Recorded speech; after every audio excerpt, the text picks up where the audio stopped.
Hi, everybody. I'm Bryan Mudd, a fan of South Plains politics. Here's your talking points for this week. A better way to see the immigration crisis? The former president says the Texas way is the compassionate way. See how he's doing that now. And gun owners putting the pressure on state senators to get a permitless carry bill through to the governor's desk, and it may be working. From the studios of KAMC Television in Lubbock, your local election headquarters. This is Talking Points with Bryan Mudd. Thanks for joining us, everybody. Also this week, the aftermath. So the municipal elections are in the books, and we start to think about what's next with a couple of interesting points to ponder here. First, the direct role played by local churches in the campaign to ban abortions here. We've seen this practice build in recent years, but maybe not quite to the extreme of this election, with direct pleas to congregations to vote in a particular way. Some debate how this might be used in the future or how appropriate this might be. And KAMC's Laura Law had found out that that was also food for thought before Saturday's vote.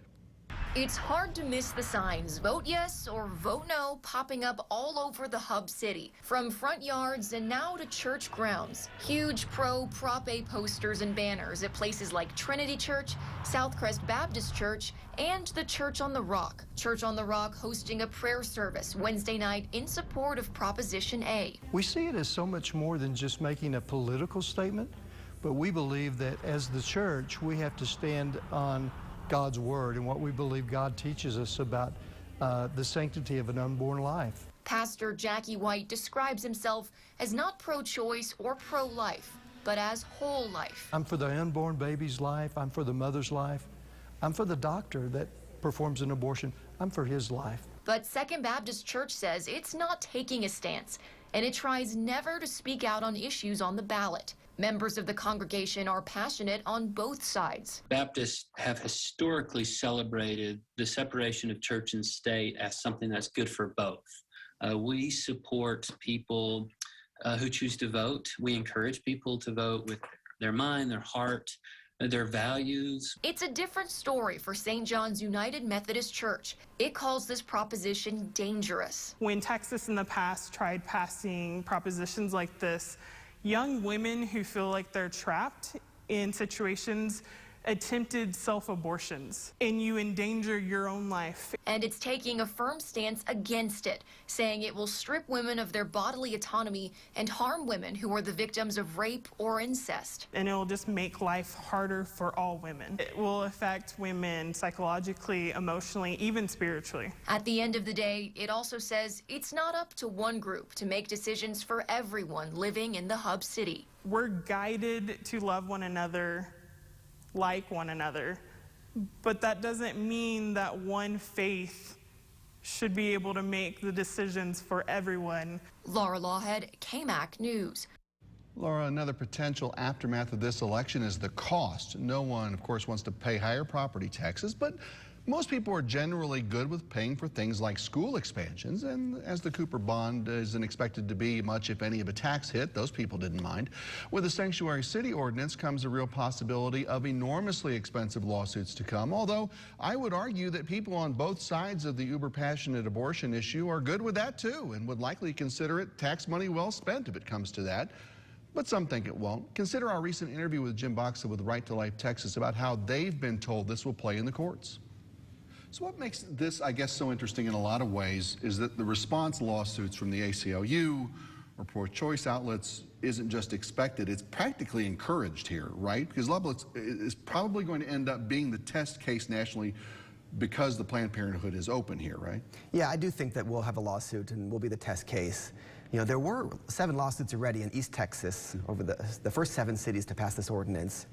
And those cities made a very small change to the ordinance to change some language, clean it up a little bit, which has already been done to our ordinance. That we don't have that language that was questionable in there.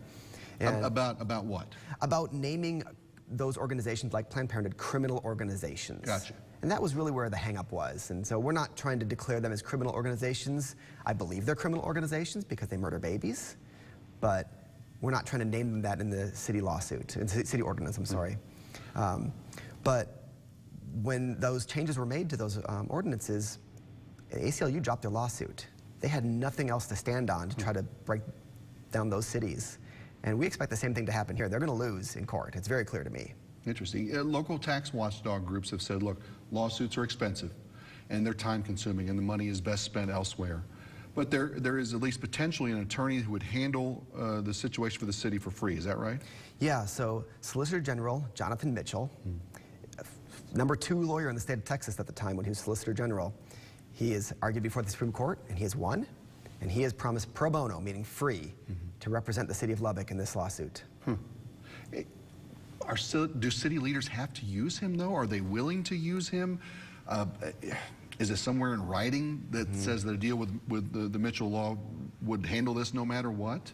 You know, they don't have to use it. They can choose to spend taxpayer money on that. If they do, that's their bad choice. And we'll be calling them out on that if they choose to go hire an inferior lawyer. If they hire an inferior lawyer to defend this instead of hiring the best lawyer available for free, that would be a horrible choice. I can't imagine them making that bad of a choice. There's also part of the ordinance that I think is interesting, and I'm certainly not a law expert here, but it allows someone to hold Planned Parenthood or whomever, I assume, civilly liable for damages as a result of an abortion that takes place, right? Yes, yes. How does that work? Was that important to get in there? Do we know this going in? I think that's probably the most important part. Yeah. Because 1, it's the immediately enforceable part of the ordinance. 2, Planned Parenthood and the ACLU cannot sue over that portion. They'd have to deal with each individual case by case, as they get brought up. So what happens is a family member of the murdered baby, whether it's the father, whether it's the grandmother, grandfather, aunt or uncle, can sue for the wrongful death of that baby. When they sue, Planned Parenthood will have to adjudicate that one on a case-by-case basis.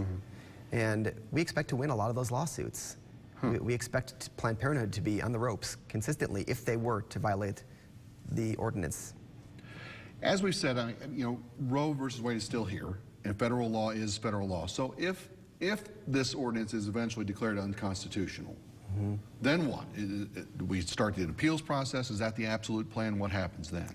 Yeah, I mean, we're very confident we're going to win from the local level all the way up to the Supreme Court if that's what they decide to do.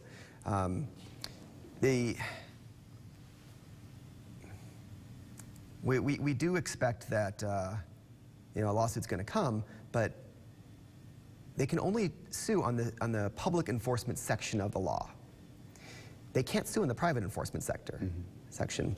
And the public enforcement sector is not in force until Roe v. Wade's overturned.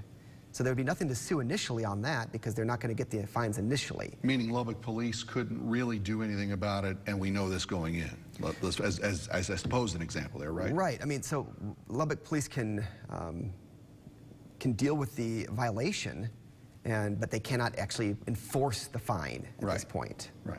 Interesting. Jim Boxer from West Texas for Life. Good to see you. Thanks for coming in and talking about your side of all this, and we certainly appreciate it. Thanks for having us.